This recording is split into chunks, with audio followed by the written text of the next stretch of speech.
Hello friends, good morning, শুভ সকাল সবাইকে। কেমন আছো সবাই? আর সবার এই ঠান্ডার মধ্যে দিনকাল কেমন কাটছে? তো ঠান্ডা আর কোথায় বিশেষ, ঠান্ডা তো কমেই গেছে, শীত এবার সেভাবে পড়লই না। দেখো সকাল সকাল ভিডিও স্টার্ট করেছি, 10:30টার বেশিই বাজে হয়তো বা।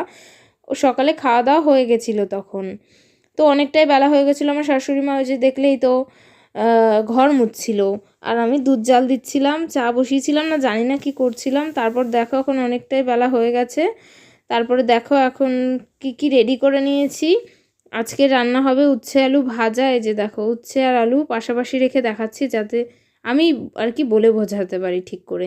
কারণ আজকের ভিডিও ধরো তোমাদের 3-4 দিন পরে এডিট করা হয়, তো এটা হচ্ছে মঙ্গলবারের ভিডিও সম্ভবত। তারপরে হবে সিম বেগুন দিয়ে মাছের মাথা দিয়ে একটা তরকারি, আর এই যে ডিম হবে, ডিম আলু সেদ্ধ করা আছে, ডিমের জন্য পেঁয়াজ কুচিয়ে রেখেছি। তো এই যে দেখো ডাল তো ফুটেই গেছে, তো এবার ডালটা ফুটে গেলে নামিয়ে নেব। উচ্ছে আলু ভাজা করে ডিম পর্যন্ত আমি রান্না করেছিলাম। একটা তরকারি, ওই যে ইলিশ মাছের মাথা দিয়ে সিম বেগুন দিয়ে একটা তরকারি হবে, সেটাই আমার শাশুড়ি মা করেছিল। ওনার পুজো দিয়ে আস্তে আস্তে অনেকটাই লেট হয়ে গেছিলো, ততক্ষণে আমি করে নিয়েছিলাম রান্নাবান্না। তো যাই হোক, এই যে রান্নাঘরে বসে একটু পোজ দিই, একটু রান্না করি, এটাই আমার চলে। আর মাঝে তো লাইভও করি। তো যাই হোক, ওইভাবেই চলছে দিনকাল আমার। তারপরে দেখো ভাতটা বসিয়ে দিয়েছি, আর এই হাঁড়িতে আমি এখনও পর্যন্ত একদিনও ভাত উপর দিইনি, তো তাই আর কি আমার শাশুড়ি মা উপর দেয়। আর দেখাচ্ছিলাম যে আমি আজকে এখনও পর্যন্ত কি কি রান্না হয়েছে। ডাল তো হয়ে গেছে, উচ্ছে আলু ভাজাও হয়ে গেছে, আর এই তরকারিটা এখনও রয়ে গেছে। দেখো মাছটা বের করে রেখেছি, চিংড়ি মাছ দিয়ে কিছুই হবে না, যেহেতু বাটির সাথে একসাথে ছিল তাই ওইভাবে রাখা। আর এই যে দেখো ডিমটাও ফুটছে, ডিমের ঝোল হয়ে গেছে। ভাতটা তো বসিয়ে দিয়েছি, সেটা আগেই দেখালাম। আর ডিমের ঝোলে দেওয়ার জন্য এলাচ দারচিনি একটু বাটতে হবে। আর আমাদের যেহেতু মিক্সারটা আমার শাশুড়িমা তুলে রেখেছে, আমি বাটি না, আমার শাশুড়িমাই বাটে যা কিছু বাটার। যেহেতু আমার ওনার লেট হয়ে গেছে, আমি রান্না করছিলাম, তাই আর কি আমিই বাটলাম। তো চলে এসেছিলাম ঘরে, এখন যাব স্নান করতে। 1:45 বেজে গেছে। দেখো জামা কাপড় নিয়ে আমি রেডিও হয়ে গেছি। 1:45 বাজে, দেখেছো? ঠিকই বলেছি, আমার মনে আছে, বেশি দিন তো হয়নি, তো সেই কারণেই। আর এই যে দেখো শ্যাম্পু নিয়ে রেডি, আজকে করব মাথার শ্যাম্পু, চুল শ্যাম্পু করব। 2 দিন মাত্র বেরিয়েছিলাম, তাতেই আমার চুল এমনিতেই তো চুল উঠে যাচ্ছে, আরও খুশকি ড্যান্ড্রাফ এসবের কারণে চুল বেশি উঠছে, তো সেই কারণে মাথাটা একটু ঘন ঘনই শ্যাম্পু করার চেষ্টা করি।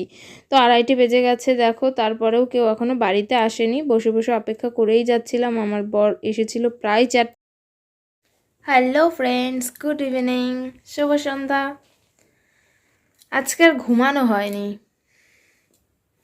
এখন বাজে 5:40। আজকে ঘুমাতে পারলাম না, মানে এমনিও দুপুরবেলা খাওয়ার পরে ঘুম আমার ঠিকঠাকভাবে হয় না, শুয়েই থাকি, একটু কম্বলের মধ্যে শুয়ে থাকি, এটাই আরাম লাগে। কিন্তু আজকে তো সেটাও হলো না। কালকে ক্রিসমাস, তো দোকানে একটু হয়তো বা চাপ ছিল। বরের জন্য অপেক্ষা করতে করতে আসলো 4টের পরে, আমি খেয়ে দিয়ে ঘরে আসলাম 4:40। তো 5টায় সন্ধে লেগে যাবে, ওটুকু টাইম আর কি ঘুমাবো, কি শুয়ে থাকবো। তো একটু ঢুকেছিলাম কম্বলের মধ্যে, আবার উঠে পড়লাম, আর একটু পরে আবার কম্বলের মধ্যেই ঢুকে যাব। ভাল লাগছে না আজকে, ওই জন্য না ঘুমালেও একটু শোয়া অভ্যেস তো, মানে দিনের মধ্যে কোনো একটা সময় হলেও 0.5 ঘন্টা 1 ঘন্টা একটু শুয়ে নিলে বেশ আরাম আরাম লাগে ব্যাপারটা। দেখো এই যে আয়না, তো আয়নাতে রিফ্লেক্ট করছে, মুখে চোখে আলো আসছে।